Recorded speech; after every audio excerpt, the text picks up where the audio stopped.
Welcome back to part 2 of Juliet and her brave first litter. If you missed part 1, go check it out.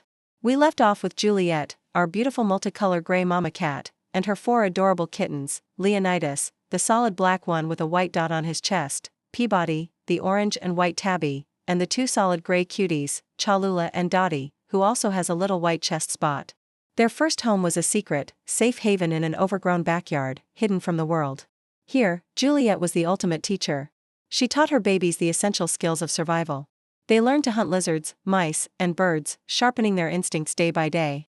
She also taught them how to stay hidden and survive the intense southwestern heat, finding cool spots under dense bushes.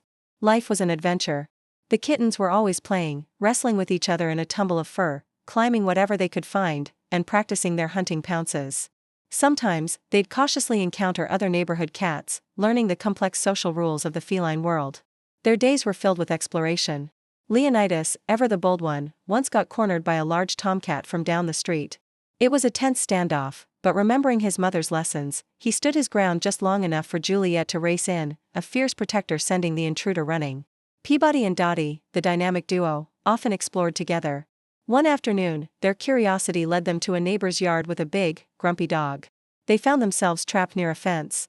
Thinking fast, Peabody created a distraction, darting one way while Dottie scrambled up and over the fence to safety, with Peabody following right behind, their hearts pounding. Even Dad, Romeo, a handsome gray tabby, was part of their lives. He'd visit a couple of times a week, a gentle giant. He would lovingly give the kittens baths with his rough tongue, playfully wrestle with them, and often bring back treats from his own hunts. Cholula, the quietest of the bunch, especially loved these visits and would always be the first to greet him with a tiny meow. But their world was suddenly turned upside down.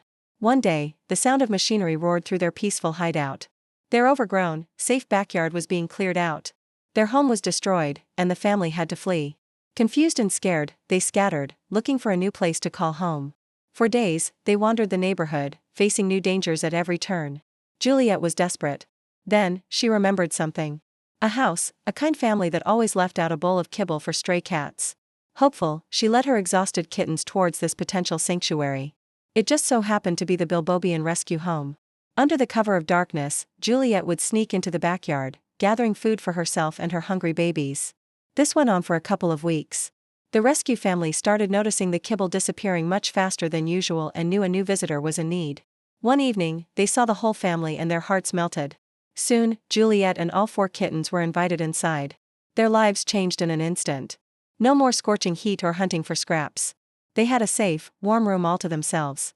Of course, moving into the Bilbobian Rescue Zoo, with its other resident kitties, meant a whole new set of dynamics and territories to navigate. Even Romeo was welcomed onto the property, given shelter and food, allowing him to stay close to his family. For the next few months, the kittens thrived. They grew strong and healthy in their comfy, climate-controlled world, on the brink of finding their own forever homes through other rescue connections. Their journey from a hidden backyard to a loving rescue was just the beginning of their story. What happens next for Leonidas, Peabody, Cholula, and Dottie? You'll have to find out in part 3. Thanks for watching, and don't forget to subscribe for the next chapter.